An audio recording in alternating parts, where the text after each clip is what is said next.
record now, and I'll go ahead and get started then, because yeah, we've been stable now for a couple of minutes. So, hello everybody. Oh, sorry. I Go ahead. I wanted to say a couple of words Please about do. you. Please. Absolutely.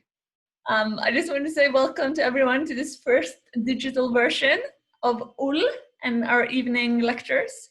And I just want to say thank you so much, Scott, for joining.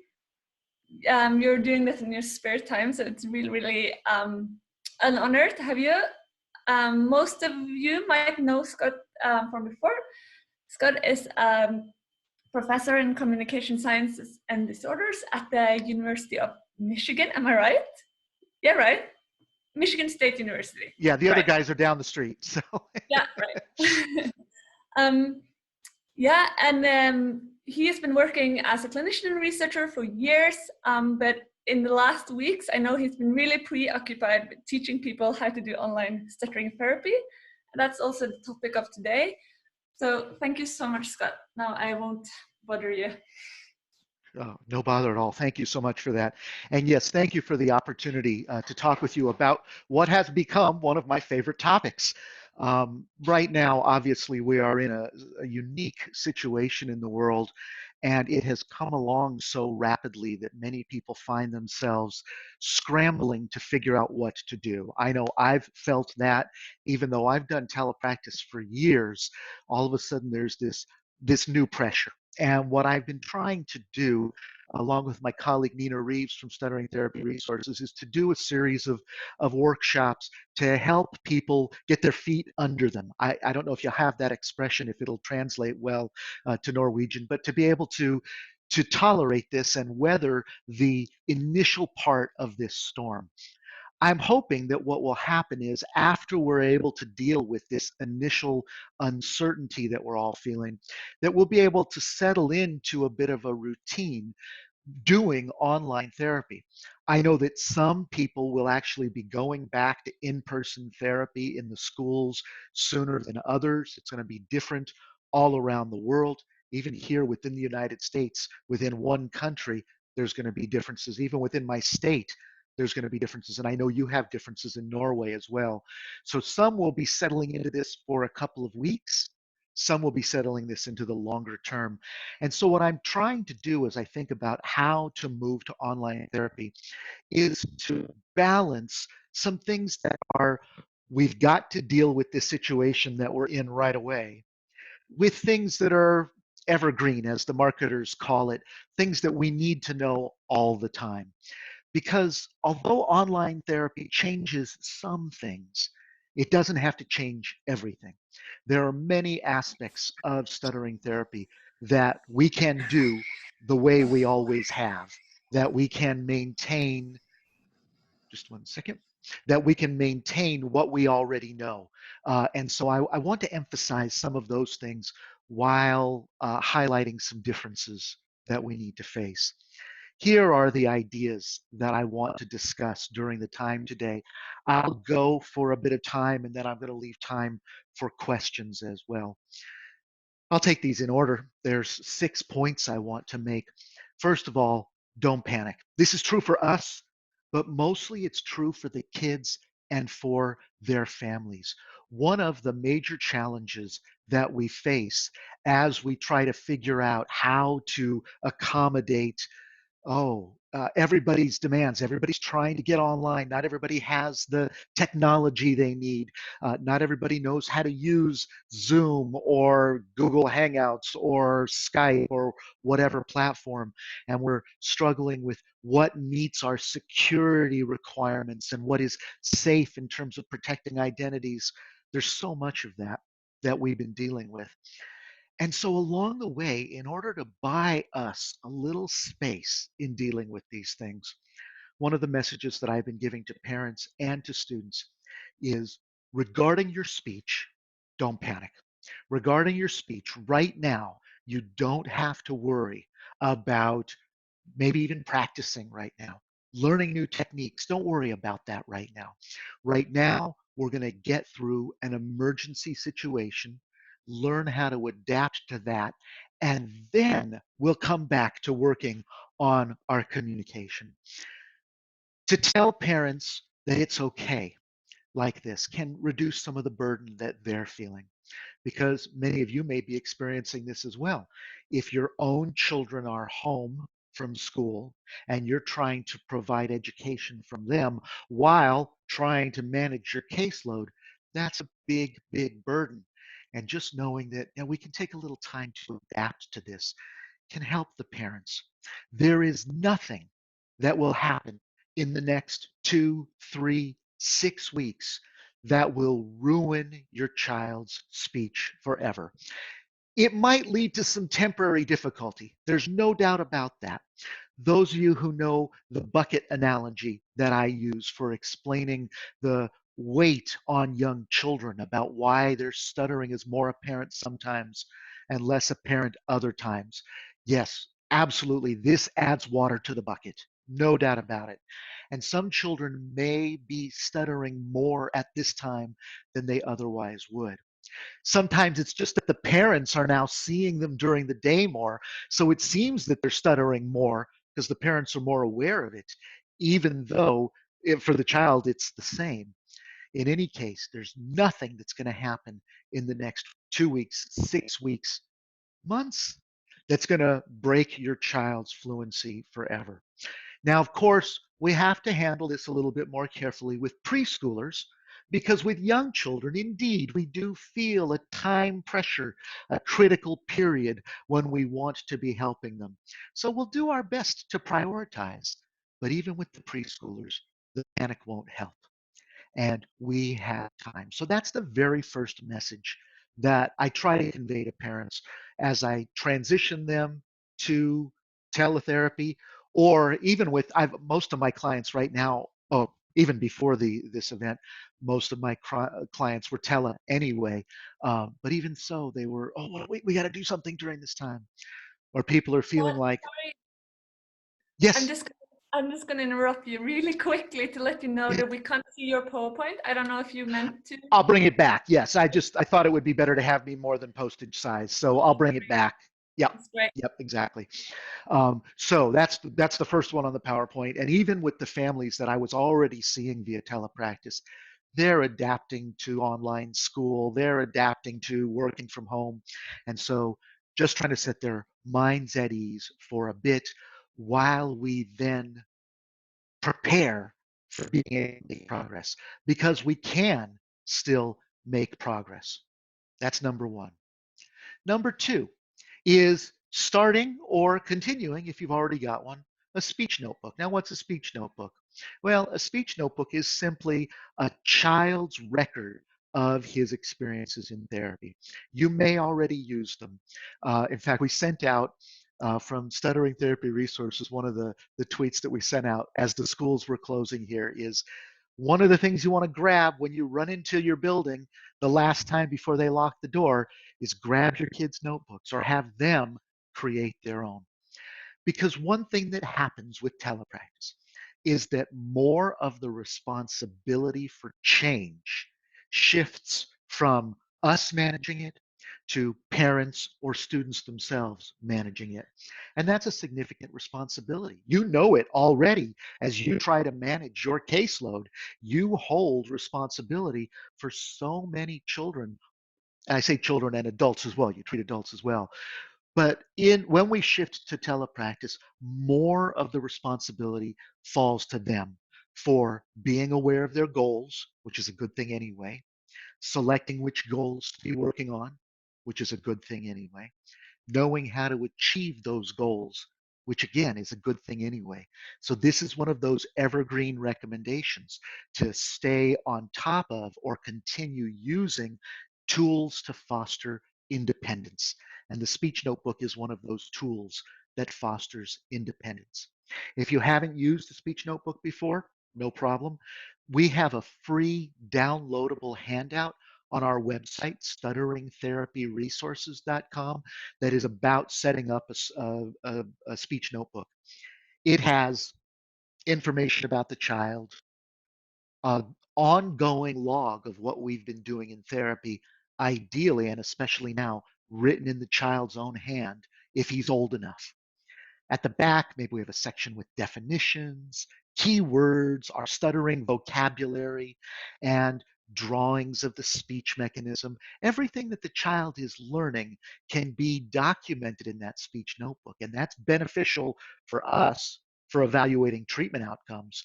But right now, especially, it's beneficial for them, for helping them have the tools that they need to be more independent. We wouldn't really want them to have to be entirely independent at this point, depending upon their age, but that's the situation that we're in. And I have talked to even relatively young children about the fact that, yeah, right now things are different. And that means that you're going to help keep track of your success as you work on your speech or your communication. Pardon me. Just one second. All right. So that is number two. Number three, we're going to check in on how they're doing with their skills. And remember that at this time, it's okay to do a bit of review. Checking in with them about how they're doing in their skills is a way of helping them realize that even though everything's changing, some things are staying the same. They still know whatever technique you've been teaching them. And when I say technique, you know that I'm thinking not just about speech techniques, but also about attitudinal techniques. If they're using, for example, pseudo stuttering, fake voluntary stuttering, in order to be able to reduce tension or to reduce fear, they can still do that now. They may not have as many situations to practice in because they're home, but they can still do practicing with their easy pseudo stuttering or with their fluency enhancing strategies now, and checking in about where we are right now with those skills can be a very useful first step for them, because we want to review the old skills that they've already got in this new setting that they have to use them in, right? Just because a child can use easy start or whatever technique, doesn't matter, just because he can do it with you in the therapy room does not mean that he can necessarily do that in this new situation, pardon me, or at home with his parents if he hasn't practiced there yet. So in speech language pathology, we often introduce old tools into new settings, and we introduce new tools in old and familiar settings to help bridge that gap. Well, now's a great time to do a bit of review, make sure that they can use their old strategies in this new setting, and that also helps to build confidence because they're finding that this is new and unfamiliar. And when they see that, oh, yeah, I can do this, we make it concrete for them. I can do this even though this has changed. That helps. That also gives us an opportunity to think about some of the other settings that kids are communicating in. So I'll give you an example. Right now, I have one of my school-age students is playing a lot more video games than he normally plays. That's okay. Right now, funny thing, just a few short months ago, here in the U.S., all the speech therapists were talking about research on um, pardon me, I'm sorry, research on screen time, right? And we have to be aware of too much screen time for our kids. And now, of course, all we have all day long is screen time. We're going to have to rethink that. But I got a little guy who's doing more video games now. And the games that he's playing, he's on a headset and a microphone, and he's talking with his friends, people that he already knows, while he's playing the video game. Well, there's a setting that he can be practicing in. Even though he may not be going out to the store with his parents. Sorry. Sorry about that. I have a tickle in my throat.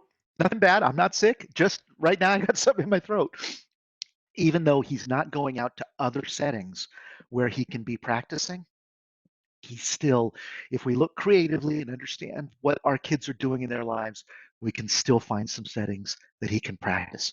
So as I review him, I'm reviewing using his existing skills in this new setting. And then we're using the speech notebook for him to document that, to think about what the next set of goals are.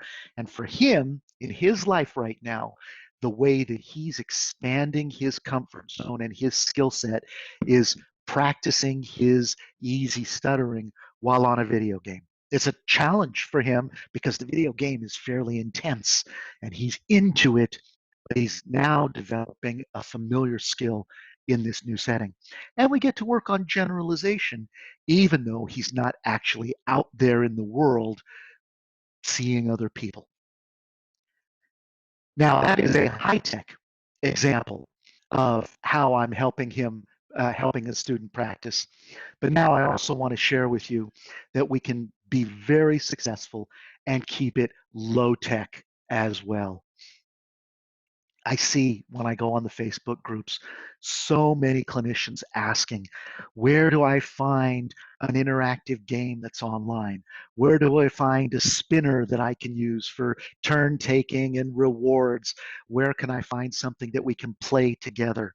And those are great questions because there is some really cool stuff out there now that can be shared over various platforms.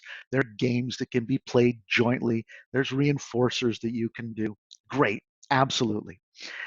But just as we don't want to overwhelm the kids with having to do too much all at the same time, I think we also don't want to overwhelm ourselves with trying to do too much all at the same time. Many clinicians may never have used a document camera or an Elmo before, but now I see many people scrambling. Well, how can I do that? How can I set up my phone so it can look down on the test booklet or on the activity or the game and still show up on the screen? That's cool if you feel comfortable with the tech in order to figure that out. That is great. But I also want to remind you that you can also do a lot of practice just low tech. I'll give you an example. I am right now standing instead of sitting because I'm trying to learn to stand more. I am standing where I do my telepractice most of the time and where I do my writing and my work here in my office. And here in my office, I'm fortunate. I've got a bookcase behind me and I've got a bunch of my favorite books back there behind me. I've got photography books and scuba diving books and astronomy books and all that. Just my hobbies are back there. But I also have a collection because people like to give me turtles. I love turtles. I've always loved turtles since I was a kid. It has nothing to do with turtle speech. I've had turtles, actual pet turtles, since I was maybe 7 or 8, maybe a little older than that. Right now, I have 2 pet turtles downstairs. They live in a tank. So I love turtles. Always have. Had nothing to do with speech. But I have a lovely little collection of turtles from all over the world. So when a child and I are practicing a technique, let's pick one out of thin air, easy starts. Okay. Well, we're practicing a technique. We can begin practicing that in a high-tech way using some kind of interactive game, or we can begin practicing it in a very low-tech way by simply, for example, using a carrier phrase and allowing us to pick different items around the room and using a carrier phrase to practice our easy start with that carrier phrase.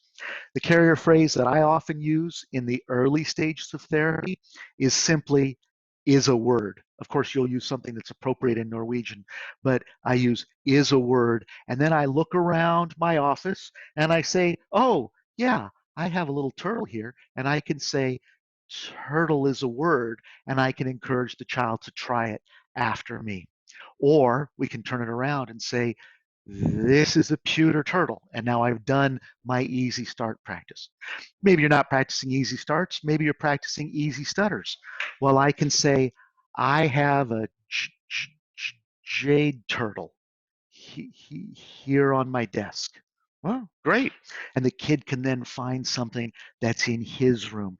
And then I can say, ooh, I've got another jade turtle here at my desk. And in fact, I've got a bronze turtle. And the kids, for some reason, rather like me, they get into it and they want to know about all the turtles that I've got here at my desk, including the large wooden turtle or the wicker basket turtle. They think this one is really funny. So I'm keeping it low tech, but we're getting some nice interaction. We tell stories about my turtles. Every now and again, they say, "Do you have anything that's not a turtle?" And I say, "Oh, yeah, I've got a dinosaur too." And this isn't stuff really that I put here specifically for doing my therapy.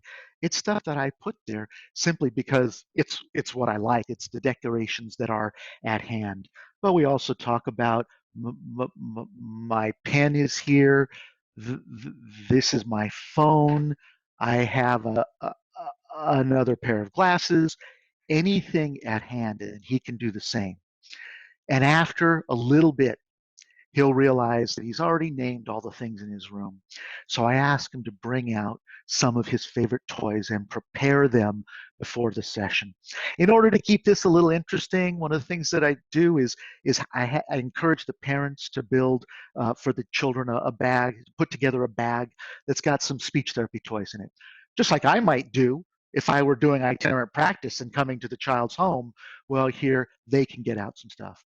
And these are just for when we're in speech therapy. The siblings don't get to play with them. He doesn't play with them at other times, except when he's practicing, okay? But they're for us to use in therapy. And the kids bring out, yeah, maybe they're not into turtles, but I had a little guy who was into um, um, I can't think of the animal that he had now. I just lost it. It was an unusual animal, like giraffe or hippo or rhino, something that wasn't an everyday animal. Okay, or are we talking about their dogs or whatever? Low tech allows me to focus instead of focusing on the technology, focusing on the speech or the attitudinal work that we're doing in therapy. Plus, it helps me justify why I have a collection of about 30 turtles right behind me. There's more in my office too. When I can't get to them right now, but it just gives us something to talk about. And the kids, even the little ones, say, "Oh yeah, show me that one again. I've got I've got one that I broke that's got rainbow colors on it. They want to see that one again." That's great. Whatever you're into, you share a little bit of you. We find out what the client is into. They share a little bit of them. This can be adapted to adults as well. Whoops. It can be adapted to adults as well. It doesn't have to be game oriented. We can just be having a conversation. Also, low tech, if the client is old enough to be doing reading, I have them bring a book, the book that they're already reading. Ideally, they're already reading something, and you can talk about that. For adults, talking about their job, of course, talking about the changes that they're experiencing right now in their job. If that's not too emotionally challenging for them, some people are really, really struggling right now. But we can talk for a long time about really nothing, just as you would in a therapy room. Uh, Next one, after keeping it low tech, whoops, I'm hitting the wrong button here. Families, families. There's a lot that we can do here with the families and the caregivers, and I'll take these last two together. I talked a little bit ago about the increased responsibility placed on the client. That applies not only to the kids that we might work with and to the adults that we might work with, but also to the parents. If we're talking about kids, the parent, depending upon the child's age, may be there in the session with you. Or if the child's old enough, they may just be setting up the session and heading off to take care of the other kids or do other things. But a great way to help children review the lessons that we've learned in therapy is to set a homework assignment for them in which they review what they learned in the therapy session with their parents. Some of you may have heard me talk about this before. I have this standing homework assignment that I do with all of my clients, even the adults, they have to do this with all the clients, everybody that I work with. Whatever we do in therapy, I want them to go and review that, reenact the whole session with a parent or a sibling or a significant other, a partner, so that they get the opportunity to review what we talked about and to engage in that very difficult kind of introspection that happens when you have to teach somebody else something. Yeah. Let's say we've got a child who's doing a little bit of work on, I'll pick a different strategy this time, pausing and phrasing, okay, where he's putting a brief pause in between groups of words. It helps to slow down the pace of interaction, give him time for language formulation, speech production. Great.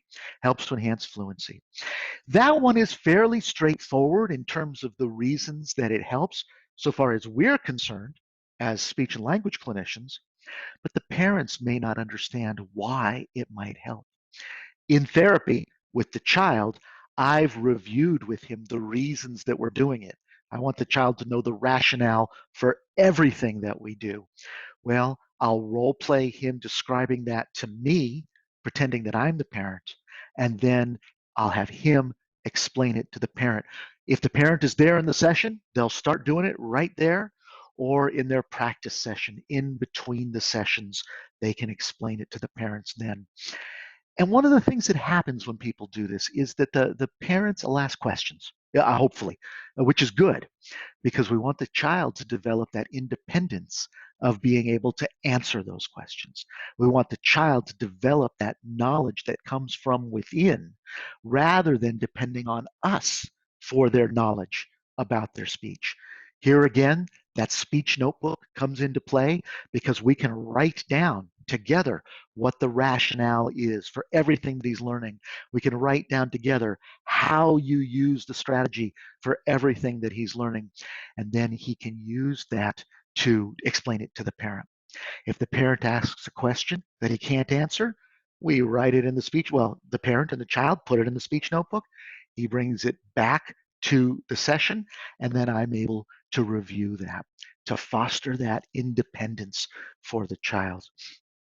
This brings up for me one of my standard thoughts about therapy. I know that in a therapy session, we work hard to get as much learning packed into the session as possible. If you're working on articulation, you want to get as many repetitions of a practice sound as you can into the session to increase the efficiency of the therapy session. That's great. Of course, we want to do that.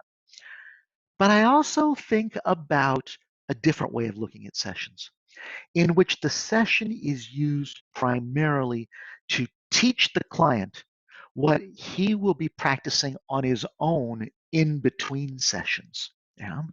This is a different way of looking at it. In other words, the therapy isn't what happens in the session. The therapy is what happens between the sessions.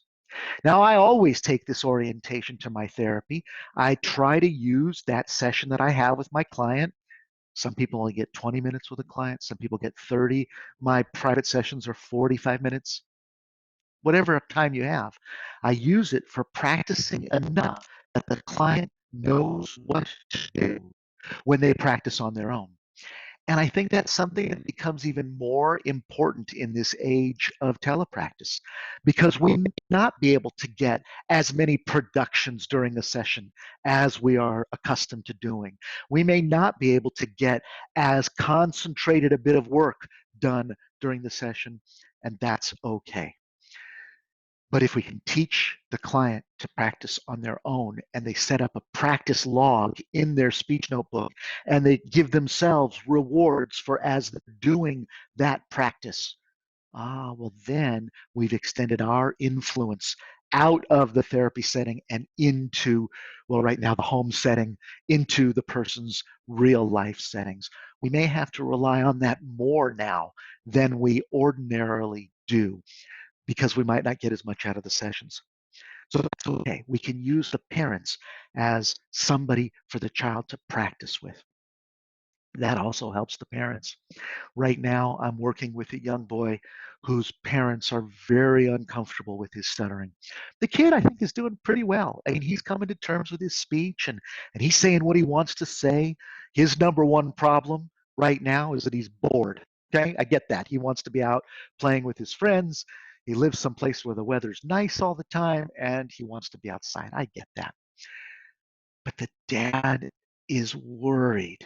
And so I'm using the child's practice on desensitization. He's already got it to help the father gain some desensitization. It's very difficult for him. But he'll do it right now because he wants to help his child. Yes, right now he is overwhelmed, the dad. He is swamped with figuring out how to adapt his own business to this current reality. He's trying to stay financially afloat like so many are, but he wants to help his son. And so he spends that time with his son. And I'm asking the son to review the session with him. And that helps the father gain a bit of peace. Not much yet, but a bit. And as he gains that desensitization for himself, that will help. The child is helping the parent. During the day or in the primary session, I'm the clinician and the child is the client. But during the practice sessions, the child is the clinician and the parent is acting as the client. Helps the child by reviewing his knowledge, helps the parent by conveying those same lessons that we've taught the child onto the other people in the child's life. See, the problem with therapy, any kind of therapy for anything, is that it's an experiential process. It has to be lived in order to gain any benefits.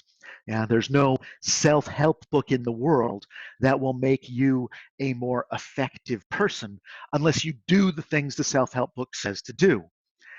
Or as one of the very helpful people at one of my talks pointed out one time, one cannot get skinny simply watching an exercise video. You have to do the things that help you improve. Well, that's true in therapy. In therapy for speech, we do the things that help the child improve together, but very often the parent doesn't get that because if we were working with them in a regular school setting, we may see the parents only rarely. Well, now we have an opportunity to work more directly with parents, either because they're right there on the screen in the session with us, or because we're using the child as our proxy to help the parent. I've been talking a lot about kids, but I do this same thing with adults that I work with. I ask them to find somebody, a sibling, a significant other, a partner, a friend that they can practice with and confide in, because that gives them a little bit more of a safe place that they can communicate, and it gives them the opportunity to practice. Practicing alone is hard. Yeah, it's necessary in the early steps. I've got an adult client in his 30s right now who is, pardon me, so uncomfortable with his stuttering that right now his practice is truly just by himself because he's not comfortable enough yet for other people to be aware of what he's working on. But I've only worked with him a few sessions so far. He'll get there to the point where he's got greater comfort so he can begin to share what he's learning with other people. That will build his confidence. It will create a circle around him of people who understand and reduce the overall burden of stuttering.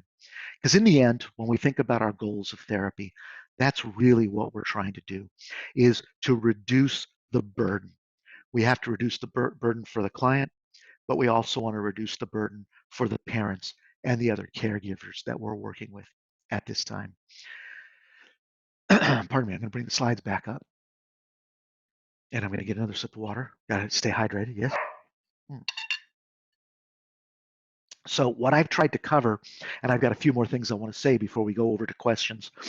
I've tried to cover the fact that right now is a transition time. Right now, what we can focus on is remembering that we don't have to get everything right just yet, that our clients need support from making the transition to independence, that it's a new setting for them so we can review and verify their skills, that we don't have to get fancy, although some people are comfortable with it and there's some great fun things we can do, but we don't have to, that we can expand our influence into the environment of the parents and provide them directly with the support that they need as they're making this transition. Those are some key starting points, quick starting points. Now I want to talk about the problems, because in truth, it's not all rosy. I've been trying to present a positive face here, but it's not all positive. In truth, there are some things that are impossible to do via telepractice. And I've struggled with this myself because I do a lot of telepractice already anyway. And there are some aspects of therapy that it's really difficult for me to do with my clients because I can't be with them in person. I'll give you a simple example. When we are working on desensitization strategies, helping clients come to terms with their stuttering and helping to reduce their fear and their shame. Well, we start doing that in a therapy room, like a therapy chat room, okay? We start doing that one-on-one. But ultimately, the client doesn't need to only be comfortable when he's talking to me. He needs to be comfortable when he's talking to everybody. And in typical therapy, when it's face to face, I would be getting out of the therapy room as early as possible to help him generalize his skills to other situations. We would meet at the mall. We would meet at the grocery store, and we can go around and practice with people. Well, right now, masks or no masks, we're not doing that. We're not supposed to be going out in my state at all. Okay. So I can't do that practice with them. I can't meet them at the mall. Moreover, in telepractice, one of the benefits is you can see people who are in remote areas, but the problem is you can't meet together to practice this. How do we handle this? Well, this comes with the last point that I want to make before we switch over to questions. We can't do those things. And that means that we need to adjust and manage expectations for therapy during this period of time. It's completely okay, in my opinion, to acknowledge to parents and acknowledge to clients that the therapy that we provide right now is going to be just fine for some things. In fact, it's going to be essentially equivalent to in-person therapy for some aspects of therapy. And those are the aspects that I'm going to emphasize right now. But let's be honest and acknowledge that there are other aspects of therapy that we may have much more difficulty achieving, such as generalization practice. We can do some of it. For example, I have my clients practicing generalization through phone calls. The phone is often very difficult for people who stutter anyway. And so instead of meeting at the mall, we're doing phone calls right now. As people desensitize with family and friends, they're calling family and friends on the phone to telling them specifically, hey, this is a practice session. I'm sitting here right now with my speech therapist to make sure that I know how to practice on a phone call. I'll call you later, and this is what I'm going to be doing. We aren't right now calling businesses because most of the businesses are closed, and they certainly don't need to be bothered by us right now. But we often do that. We'll call businesses, we'll call and make airline reservations. We can't do that right now. I laugh whenever I talk about making the reservation things, because some of you may know my grandfather was a person who stuttered, and when he told me about the therapy that he would do, and he would have to call. This would be in the 1950s, 1960s. He would have to make dinner reservations at a restaurant and then call and cancel them. We do some of those same things today for generalization, although right now I'm not doing those where we might affect another business. But people are calling friends, they're calling family, they're practicing their generalization skills where we can, and recognizing and acknowledging that there are some areas in which we can't. Okay. Otherwise, some background basics. There is a free handout on some of the basics that we get started with on our Stuttering Therapy Resources website. If you look under the Resources tab of the site, you will find some free downloads. I'm going to bring that up right now and share the screen just so that you can see it. Although I'm working on a new website right now, it's one of the things that I hope to have come out of this period of time. But there's our website there. And if you look under the resources tab, you will find office hours every Friday. Nina Reeves and I are doing an event just like this, free event, and you're absolutely welcome to join. If you are on our mailing list from Stuttering Therapy Resources, you'll receive the link, or you'll see it if you follow us on Facebook or Instagram. But we put up some free practical tips here talking about how to get started in telepractice, whether you work in a school or you work in a practice. And it covers some basic things like the value of using headphones because that does help with me being able to keep my client focused and keep me focused. The nature of the platform that you're using and things like that. There are some fundamentals and basics that we can come down to, but overall, we're adapting as well as we can. We're not doing telepractice right now as much as we're using telepractice in an emergency situation to help us continue to provide therapy after this initial hurdle, which I think some places may be getting to, some countries where there have been a little bit more of an aggressive response than we've had here in the United States, are moving into a next phase of settling in. Then we can focus on ensuring the efficacy and the efficiency of our therapy to the extent possible, recognizing that, yeah, we have to adjust those expectations. With that, I promised that I was going to leave about 15 minutes for questions because there's lots of you on the line. So here's what I'd like to suggest. You can either type in questions in the chat window. I should have mentioned that earlier. I'm sorry. You could have been sending them along. Or if you're comfortable doing so, then go ahead and use the raise your hand function, or simply unmute yourself and turn on your video so I can see you. And please feel free to ask whatever questions you like. I know we have a traffic um, um, directing problem if more than one person comes on at once, but let's see if anybody wants to go ahead and get started.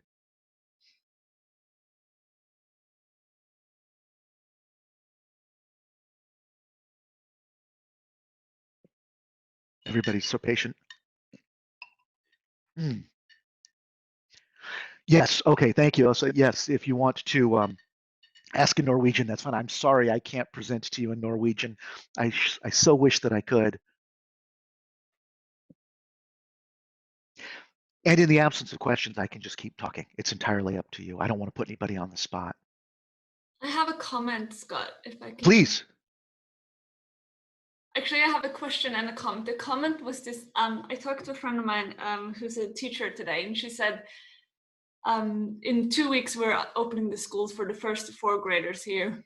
And she said that she had some students that sometimes find it difficult to go to school, find the social situation of class difficult. And she said she had the feeling it would be harder for them to come back after quite a while. And that made me think about the students who stutter. I'm sure that's the case for some people now. Do you have, I just would like to hear your reflections on that. So when we go back, how would we kind of do that? Bridging the gap in a way. Yeah, that is a terrific question, and one that we really do need to put some thought into, because now, again, many people are struggling significantly right now. But it's true that there are people who are actually more comfortable not being in social situations, and that could very well be true of kids who stutter. I've been talking a lot to my kids about talking to the class on the video platform, right?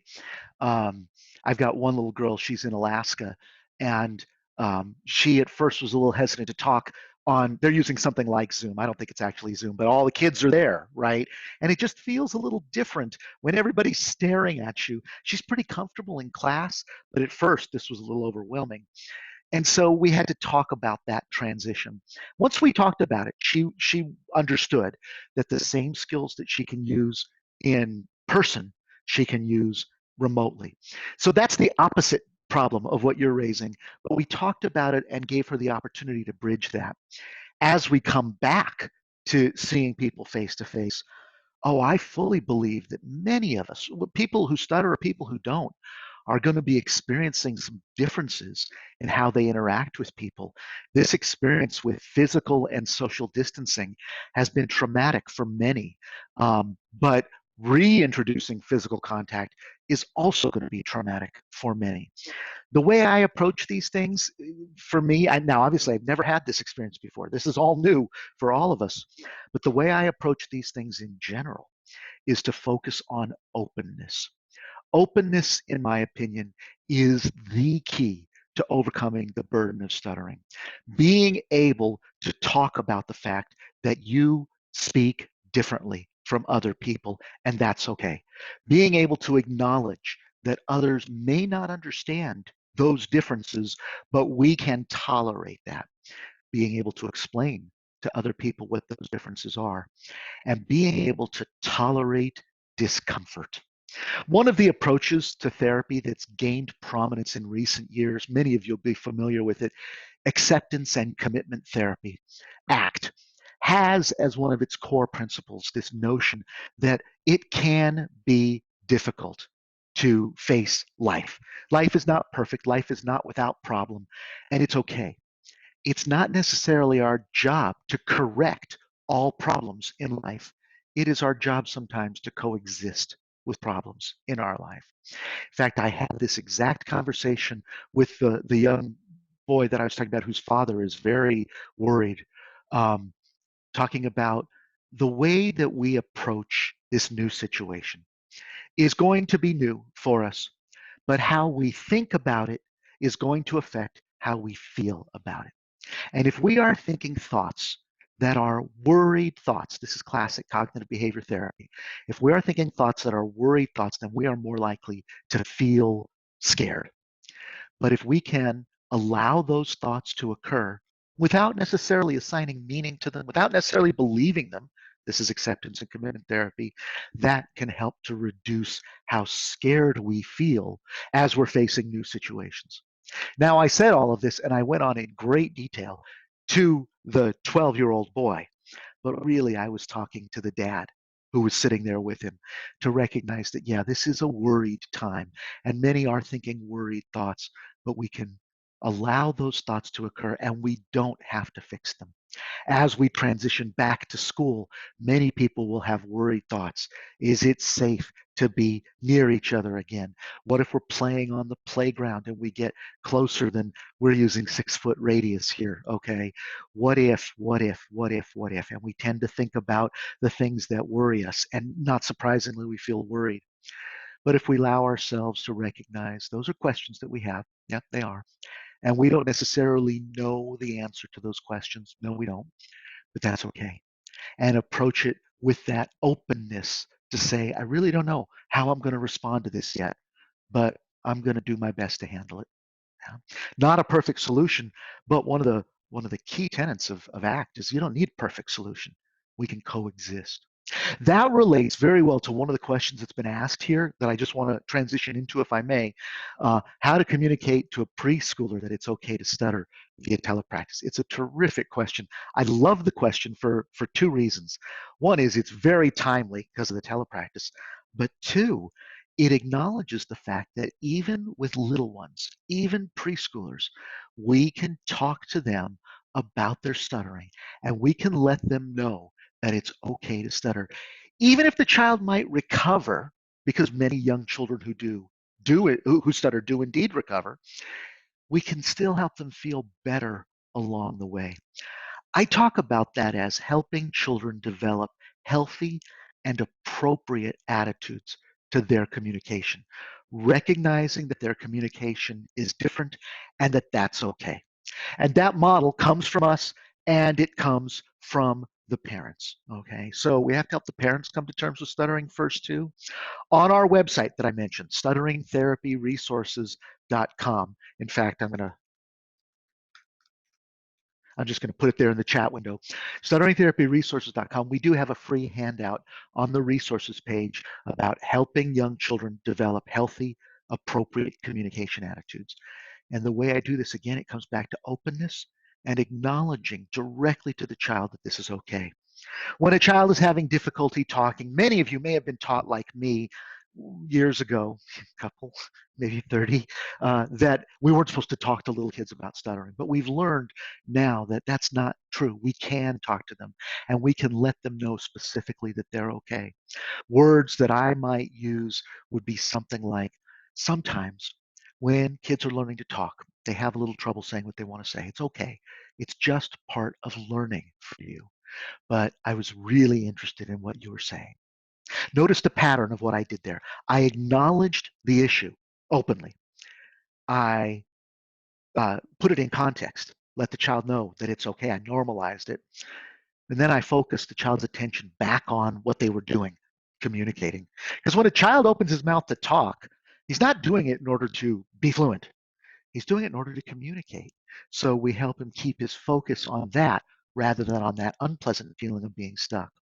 And in doing that, we are using the exact same strategy that we might use when a child has difficulty with any other thing that he's developing, skill that he's developing. Riding his tricycle, coloring. He'll color outside the lines. He'll fall down on his tricycle. Well, when that happens, we let him know it's okay. We encourage him and we keep it focused on the task at hand. And that's how I do. And we do that directly in telepractice, teaching the parents and with the child the same way I would in person. That's one of those things that I don't think is disrupted as much. I can even demonstrate easy pseudo stuttering right in the session with the child and then talk about it. And the telepractice is not a barrier to that. Um, Great. So next question, a terrific one. You're starting off via telepractice. It's not somebody that you already knew who's transitioning, but your first experience will be there with them on the screen. Let me tell you how I handle that, because for me, for a long time, my first experiences with my clients have been on the screen. In the United States, obviously a geographically large country, but we have to be licensed not only in our own state, but in the state where the client is. So people like me, we collect a bunch of state licenses. I think I got 6 of them right now. And the people that I'm seeing are all over. So I'm typically seeing them first on the screen. I do 2 things to set them at ease. First is I tell them about me. Okay. So before we get into anything, let me tell you who I am. And I share personal information about myself. I'm comfortable with that because I am who I am, good or bad. I do my best to be good, okay? But I just explain to them what my interests are, why I'm doing this. And I tell them, for example, that I like turtles. And I show them some of the examples. And then I give them a tour of the digital platform that we're using. I'm often using Zoom, so I give them a tour. Here's the chat window. Here's how you can see who's participating, so we'll know if somebody else is in the call. We have passwords now to prevent that. Here's how you can record it, and here, because I don't record my clients, I'd rather have them recorded if I want them to practice, just for security issues. Okay, here's what happens if we disconnect. Here's how you get back in. And I try to calm their fears about just the unfamiliarity of the setting. Now, that's like I do in my office, though. If I bring somebody in my office, I show them around a little bit. But I think it's that sharing of self that I think helps to connect with the client. We know, of course, that the relationship with the clinician is one of the key aspects that creates successful therapy. And using our counseling skills, building rapport, I view that as an important part of therapy. Oh, once upon a time, we were probably taught that we had to be efficient in our sessions, and that meant getting right down to it. But now we have data that shows that no, the relationship is valuable for the outcomes. So I personally am very comfortable taking time to build rapport and just get to know the client. If it's a child, I'll explain to the parent, don't worry, this is speech therapy too. Speech therapy is not all drill work. It's about developing a relationship. And I buy myself a little bit of time. Next question. Thank you for asking this. The question was, how do we administer the Oasis by telepractice? Thank you for that. Indeed, the Oasis is available in Norwegian. Thank you so much to my friends on the line here who created that and worked with us on that. I'm just so thrilled. But indeed, it's difficult to do it online. I have a few options because people have asked me this a number of times. One is you can just mail the form to people. They can fill it out. And then instead of having them mail it back, what I've been doing is just having them take a snapshot of it with their phone and emailing that to me. Now, you need permission for the email, of course, because now there's personal information on that. They can leave their name off if they like, but it's traceable by the number. But if they can snap a photo of it, send it to you in case they don't have a scanner. Okay. You can also just go through it with them. The OASIS was normed in such a way that we go through it together with the client if we need to. And this is particularly helpful for the young ones, for the 7 and 8-year-olds in particular. But I read it to them and mark it on the form. It is possible to get a license from us for electronic administration. We have that for research already. And for research, it's fairly easy because you've already got an informed consent. So we can give you a version that can be put on Qualtrics or SurveyMonkey or whatever form you use. Google Forms isn't quite as good for that, but it can work. But that's only research purposes because you've got informed consent and there's personal protected information on there. I don't know the laws in Norway, but I assume they're similar to ours. Um, but the other option is some offices have electronic systems that are compliant. And if you work in small practices don't, I don't, for example, but larger practices associated with a hospital or a medical doctor's office may have that already. And we can get a license together so you can put it on an iPad or have them go to a secure link to fill it out. There's a bunch of options. If you're interested in using the OASIS during this time of telepractice, just drop me a note. One of the best things about being the boss is I can do whatever I want. So work something out that works for you. I know that we're short on time. I'm happy to keep answering questions. I don't need to go. I'm happy to continue answering questions. This is great fun for me, and I'm grateful for the opportunity. Those of you who do have to go, let me just leave you with one thought, how to reach me. So let me, whoops, quickly share the screen here so you'll see my contact information and some of my materials. You can reach me either at my university address, it's my initials, JSY for J. Scott Yaris, at Michigan State University, MSU, or perhaps easier, speech at my last name, yaris.com. It's one R, two S's. You can find all these materials here, stutteringtherapyresources.com. That's where you can find the OASIS in Norwegian. And a lot of the work that I do in therapy is covered in these books, Early Childhood Stuttering Therapy, A Practical Guide, and School Age Stuttering Therapy, A Practical Guide, both of which I wrote with my colleague, Nina Reeves. So that's just so that you'll be able to find me. Let me end that share. So yeah, just anytime when you want me to stop, but I'll just keep going with the questions here. I did that one. I did that one. I did that one. I did that one. Oh yes, great question here.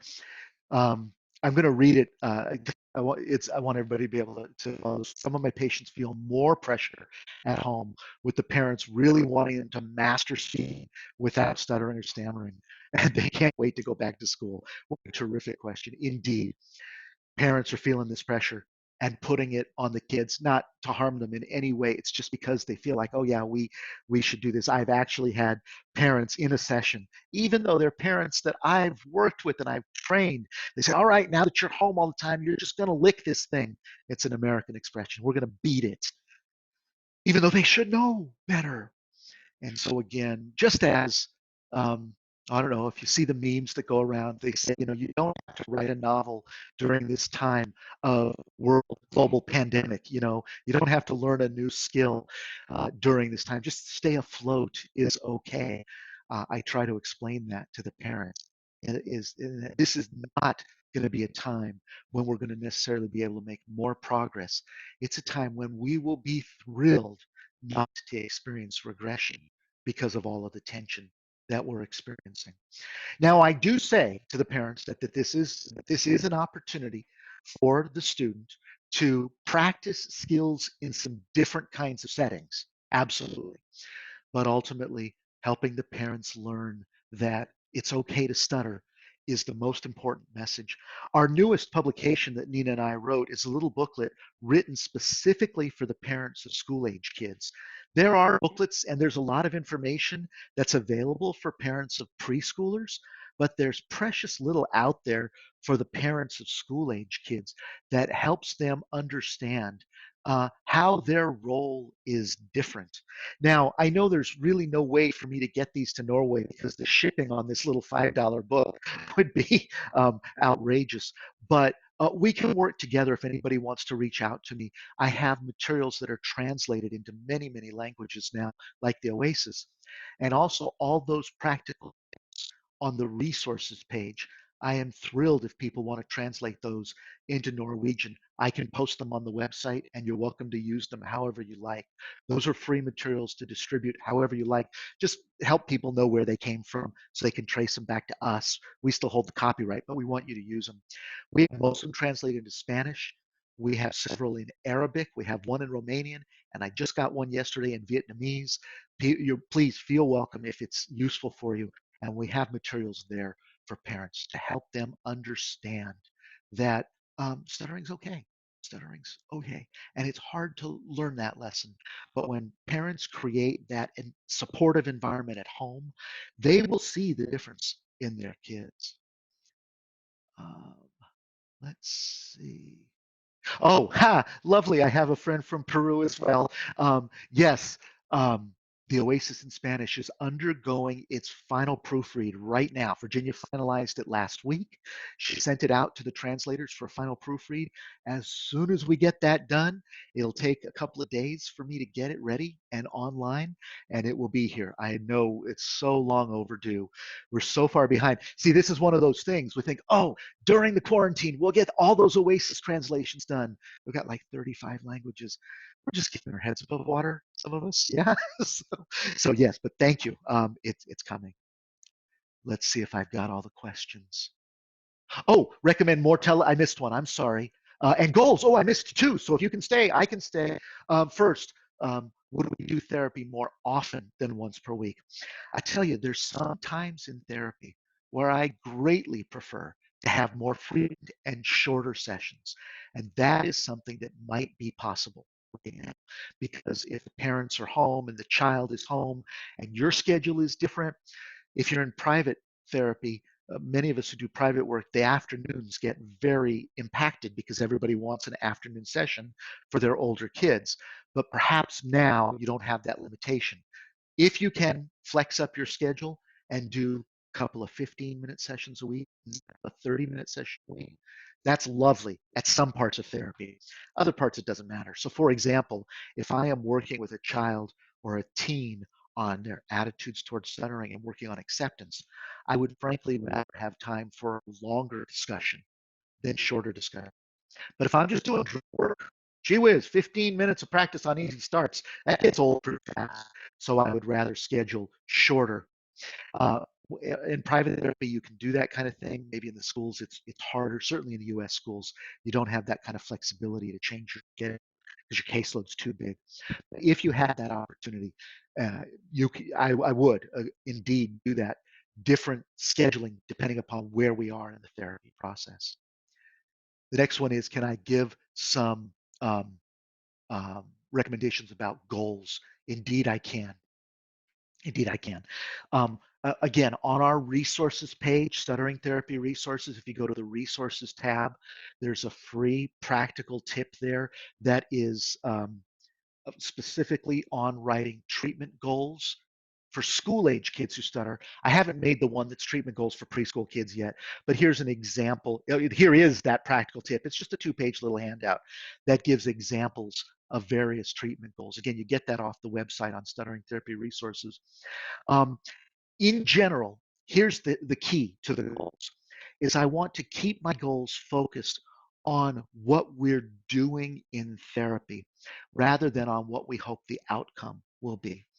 We set goals based on outcome. By the conclusion of the school year, the child will be able to demonstrate the use of XYZ strategy or will demonstrate a reduction in his negative attitudes. We set the annual goal like that. But then along the way we set our benchmarks, our shorter term objectives, is that we focus on what we have them do in therapy. So let's say the annual goal is to reduce negative reactions. Well, one of the ways that we do that through desensitization is with voluntary stuttering or pseudo stuttering exercises, fake stuttering. Well, then my goal would be that At level 1, child will demonstrate the ability to use pseudo-stuttering when talking with the clinician in a structured setting. No changes needed for telepractice. On that overarching goal of getting them to become more comfortable in real settings, that one's going to be harder during this telepractice time because we don't have access to their real settings, but we can still work our way up a hierarchy. Child will demonstrate his ability to use pseudo stutter when talking to the clinician. Oh, here's what we do with the video off. So now it's more like a phone call, right? That makes it a little bit harder. It's a different situation. Child demonstrate the ability to use pseudo stuttering when talking with his parents. Then we can make it measurable by adding criterion levels, have him do it 5 times or 10 times, have him do it with a model or independently. And we can build up the goals like that. I set goals personally, myself, in 4 different areas depending upon the child's needs. Some of the goals may be in the area of speech fluency. These address, if you're familiar with the World Health Organization's ICF, International Classification of Functioning model, these address the impairment, the speech disruptions. I set goals for negative reactions, the embarrassment, the shame, the fear, the negative thoughts, the tension, the struggle, the avoidance. I set goals for educating the environment to diminish the environment's reactions. And I set goals focusing on functional communication to make sure the child can say what he wants to say in the settings that are relevant for him. That all comes from some papers that I've written. And if you drop me an email, I'll be happy to share them with you about the ICF model and how I use it as a framework for me to understand stuttering. And if you happen to have our school age stuttering therapy book, you'll see in chapter 12 how the goals are all focused from different chapters in the book, different aspects of the therapy, all focused on diminishing the adverse impact of stuttering on the child's life or the adolescents or the adults. It's all the same there. Preschoolers, we have a different set of goals and a different model that we follow for the preschoolers. But for school age and above, our overarching goal is to reduce adverse impact. Let me just check the questions. Yeah, I think I may have gotten them all. I think that was all, yeah. Yeah, excellent, excellent. Well, let me again thank you. Also, thank you, everybody who made this possible, who set it up. I'm not even sure I know everyone who did this, but thank you, and thank you all so much for joining. I greatly appreciate it. I'll process the video recording. I'll send you a link to a Google Drive where you can download it. And if it's okay, we'll both use it. You can use it, post it for other people, and I may post it on my website if that's okay. I wasn't quick enough to figure out how to get this off the top strip. I know it's possible. I just didn't do it because I was talking. Hopefully that'll be okay. But if there's any concerns, let me know. Thank you so much from everyone in Oslo as well. This is the Oslo, for those of you who's not Norwegian, this is the Oslo chapter of the Norwegian Association for SLPs. Mm-hmm. So thank you so much for coming. We know you're doing this completely cost-free and in your spare time. Really Very happy appreciate to. it. So we are donating 2,000 kroners for the international organization Save the Children. Excellent, excellent, wonderful. Currently working with spreading information, hygiene materials, and protective equipment. So in this special time.